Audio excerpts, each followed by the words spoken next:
Selamat datang di channel saya Yuga Kurnia. Pada video ini saya akan melakukan poles mobil guys, karena kalian bisa lihat ya, ini ada bekas cakaran kucing.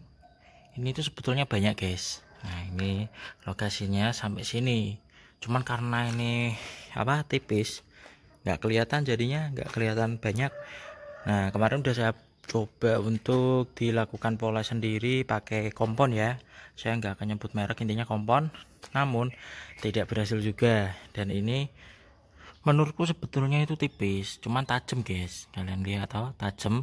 Ini saya akan coba bawa ke tukang poles ya, untuk poles kap mesin aja, karena bodi keseluruhan masih oke lah. Kap mesinnya aja apakah ini bisa hilang ya, nanti kita coba aja, semoga ini bisa hilang. Oh ya, jika kalian tidak bisa poles pakai alat, jangan coba-coba ya, lebih baik serahkan ke ahlinya. Paling bayar cuman beberapa sih, dikit, tapi kan hasilnya maksimal loh, dan tidak ada resikonya. Kalau kalian poles sendiri nanti resikonya malah tambah baret atau semacamnya karena nggak ahli. Nah mungkin nanti di jalan kalau bisa, kalau pas jalan agak renggang ya, nanti saya akan mencoba membahas mobil ini, Grand Livina CVT ya. Ini CVT 2013 akan saya bahas tentang kilometernya berapa, impresi berkendaranya bagaimana, bedanya dengan baru sama ini kilometer 100 ribuan bagaimana, plus minusnya apa ya, nanti akan saya bahas. Sebetulnya sama edisi sebelumnya itu nggak jauh beda sih, cuman bedanya itu yang dulu saya pernah bahas manual, ini matic. Simak terus videonya sampai habis ya guys, bye. Oke guys, jadi ini udah di jalan, memang jalannya agak liku-liku. Saya sebisa mungkin mau rekamin ya untuk membagikan impresi saya. Jadi ini kodenya L11, kalau Grand Livina yang generasi pertama itu L10 ya. Sebetulnya itu sama sih, cuman beda facelift aja, bentuk bumper, bodinya itu sama ya. Nah untuk tampilan speedometernya beda guys. Untuk L11 seperti ini, kalau untuk L10 dia itu masih sangat-sangat minimalis, sederhana, hanya ada speedometer, kemudian RPM, selanjutnya trip A dan trip B yang ditempatkan di pojok sini, di pojokan, sama odometer. Kalau untuk L11 ini udah lebih informatif, ada average dan full consumption real time itu ada. Ini real time ya, 30 km/liter karena posisi menurun. Dan juga untuk indikator matic juga ini gede. Kalau yang manual bener-bener seakan-akan kayak ditutupin gitu guys, di bawahnya ini guys, polosan gitu. Dan juga ini bedanya udah CVT ya, kalau R10 itu masih matic konvensional. Nah selanjutnya untuk keheningan kabin, entah gimana ya, yang saya rasakan untuk L11 ini yang HWS, keheningan kabinnya, terutama road noise-nya itu agak membaik daripada L10. Entah yang L11 SV ya bagaimana saya nggak tahu. Ini yang HWS road noise-nya lebih oke sih, padahal saya pakai ban murah loh. Ini ban murah, road noise masih oke. Mungkin di sisi bawah ada tambahan peredam ya, dan kata-katanya yang tipe SV itu memang peredamnya jelek, tingkat keheningannya lebih jelek, mungkin ada tambahan peredam gitu ya. Nah, untuk handling L10, L11 sama semua, cuman yang saya rasakan untuk IPS nya ya, keduanya itu dari dulu memang udah IPS, cuman untuk yang L11 ini saya merasakan lebih enteng daripada L10 IPS nya. Walaupun posisinya ban berhenti atau berjalan itu pasti yang saya rasakan lebih enteng L11. Dan itu dengan catatan profil bannya sama ya, saya ngeceknya ya 18565R15 itu standar, dan rasanya sama. Maksudnya lebih entengan ini dengan ban yang sama. Mungkin ada penyempurnaan di IPS nya. Untuk panel-panel juga seperti ini. Untuk HWS sudah wooden panel seperti ini, motif kayu, bagus ya. Selanjutnya untuk matic, nah, ini maticnya itu udah CVT yang L11, cuman yang L10 masih konvensional. Plus minus sih, plusnya itu kalau CVT memang RPM nya rendah banget, irit, plusnya itu diirit. Nah minusnya ya, bagi yang awam seperti saya ini, minusnya itu takut akan perawatan yang mahal, apalagi ini udah 105.000 km ongoing ya. entah ini mau 106 gitu kayaknya, cuman tampilannya masih saya buat seperti itu, harus diklik lagi di sini, ribet. Intinya 106an ya. Kemudian banyak sekali kasus mengenai L11 CVT yang kilometer segitu udah mulai mengaba-ngaba itu CVT-nya. Cuman alhamdulillah sekali yang saya punya ini masih smooth, nggak jeduk dan normal. Mungkin owner sebelumnya juga merawatnya dengan baik. Sebetulnya saya lebih suka yang L10 sih. L10 itu kan kalau ada apa-apa, misal dandan matic overhaul gitu, lebih murah karena masih AT, sama dia itu tingkat kelemotannya tidak selemot CVT. CVT memang saya akui lemot banget, apalagi kalau di tanjakan. Enaknya memang di jalan lurus sih kalau CVT, lebih irit, RPM juga rendah. Kemudian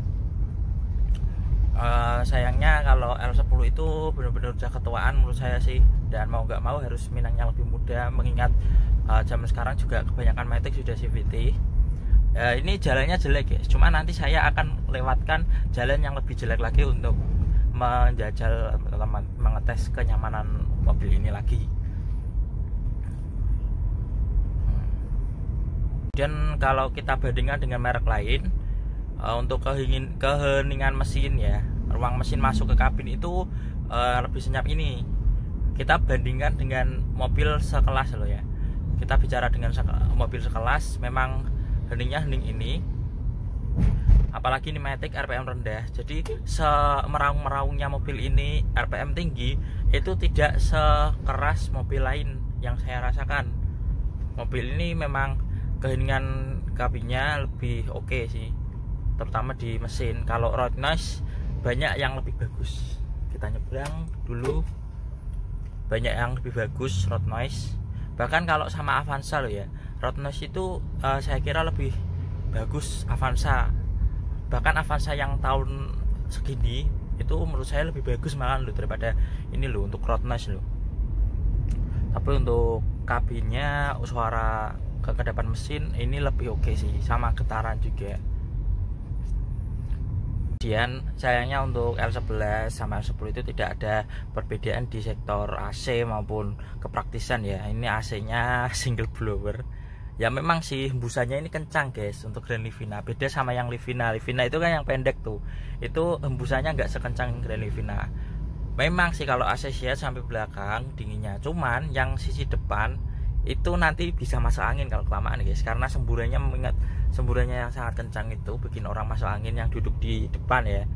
Nah itu salah satu kelemahan, sayangnya tidak diperbaiki sampai sekarang. Dan juga kepraktisan seperti cup holder itu kan sangat minim sekali guys di Grand Livina, hanya di tengah, baris kedua di gisi-gisi asuh kedua ini, dan baris ketiga di pintu tidak ada guys, sama sekali tidak ada cup holder.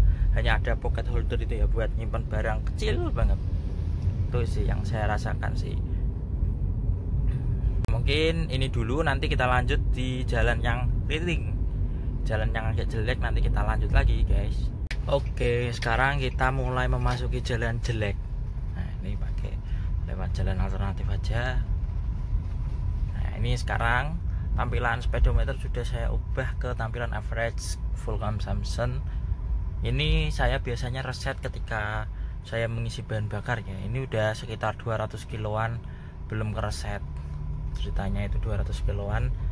Kemudian ini sekarang saya mendapatkan 11 km per liter dengan rute sedikit ekstrim, dalam artian tidak kebut-kebutan. Ekstrim di sini yang saya sebutkan adalah jalannya itu sering menanjak karena benar-benar dilewati pegunungan.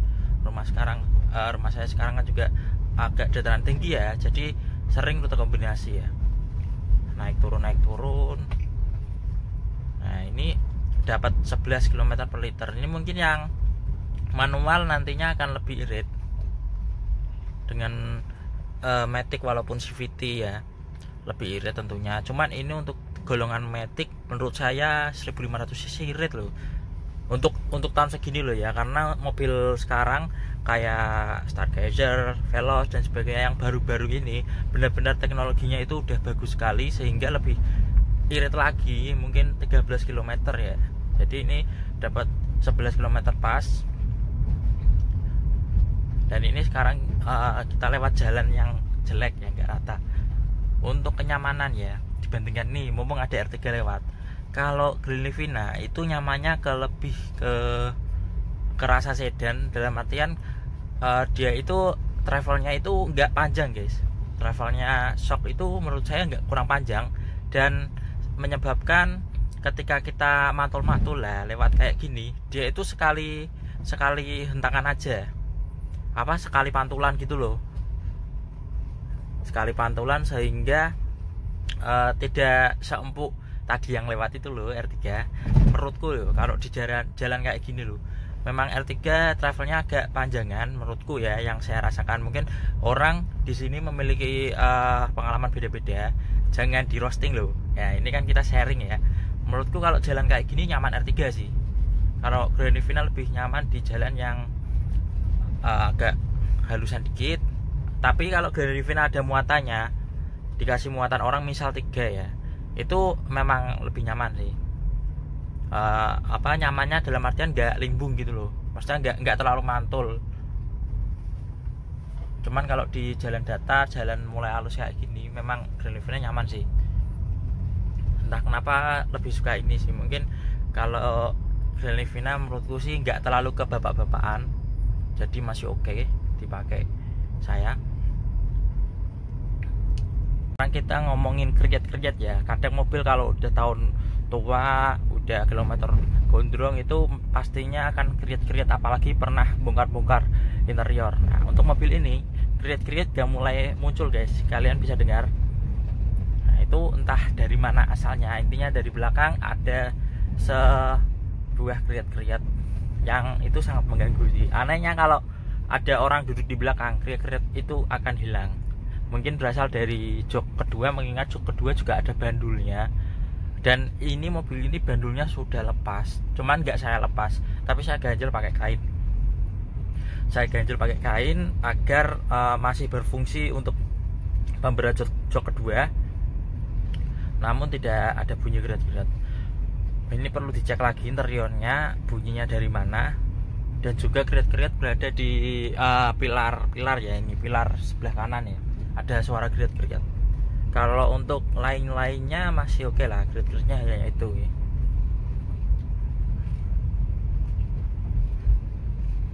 Kalau lewat jalan kayak gini di jok, terutama pengemudi kan sering duduk itu, ada bunyi per. Kalian tahu bunyi per kalau mantul-mantul gimana? Pasti ya juga gerat-gerat, cuman gerat-geratnya beda kalau per itu guys. Nah, ini ada, mobil ini ada bunyinya. Dulu saya juga punya L10 juga seperti itu. Apakah ini memang kelemahannya atau bagaimana?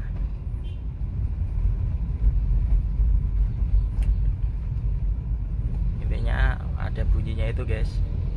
Oke, mungkin itu saja ya yang saya bahas ya. Sekarang kita lanjut ke tukang polesnya.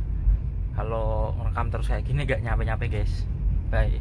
Sudah sampai guys. Jadi ini kapnya dibuka dengan tujuan agar cepat adem ya kap mesinnya, karena posisi polesnya itu di kap mesin. Kalau panas kan takutnya nanti malah rusak ya. Oke, mungkin nunggu 15 menitan terus langsung dieksekusi sama orangnya. Udah setengah jam belum adem-adem, cuman tadi udah dilap-lap sih. Sudah mulai dipoles-poles. Tahap pertama, semoga dapat hilang lagi guys. Memang kucing kalau dibilangin nggak bisa ya guys, namanya juga hewan ya. Ya nasib aja sih kalau kayak gini adalah kena di kap mesin. Semoga dapat hilang. Masnya insya Allah hilang sih, karena itu bareknya juga nggak dalam-dalam amat. Mungkin pas kucingnya itu nempel itu terus dia terpleset ke bawah, jadinya bareknya itu kayak kecakar gitu. Soalnya memang kap mesin Grand Livina itu kan pendek ya, lebih enak dan strategis buat pijakan si kucing.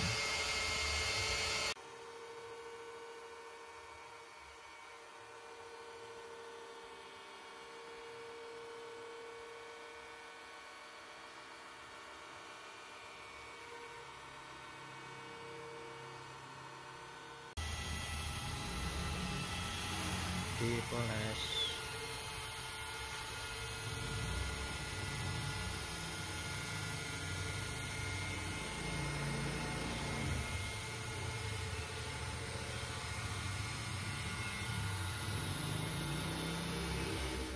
Jadi ini udah di rumah ya. Tadi nggak sempet video lagi di sana, udah selesai dan kalian bisa lihat, wah udah kinclong guys. Memang sih kalau kayak gini serahkan ke ahlinya aja, cuman ini kayak ada bekasnya sedikit. Ini karena dalam jadi agak ada cekungannya, gimana ya, ya intinya kalau dilihat secara kasat mata sih clean ya, udah bersih kembali. Tapi kalau dilihat secara dekat emang agak beda sih. Oke, lebih baik serahkan ke ahlinya ya. Jadi entah video ini saya bingung judulnya apa, bahas mobil atau bahas poles. Intinya kalau kalian mengalami hal serupa, mobil cakar-cakar kucing, poleslah ke tukang poles. Dan juga kalau kalian memiliki pengalaman memakai Grand Livina yang CVT ya, tulis di kolom komentar seawet apa, kemudian sampai kilometer berapa, dan juga kalian pernah mengalami masalah yang harus mengeluarkan uang banyak itu dalam hal memperbaiki apa. Sampai jumpa di video selanjutnya. Jangan lupa di share ke teman kalian ya, untuk teman kalian yang ingin mencari mobil Grand Livina, terutama yang CVT ya, mobil apapun itu, intinya yang CVT juga bisa di share. Bye.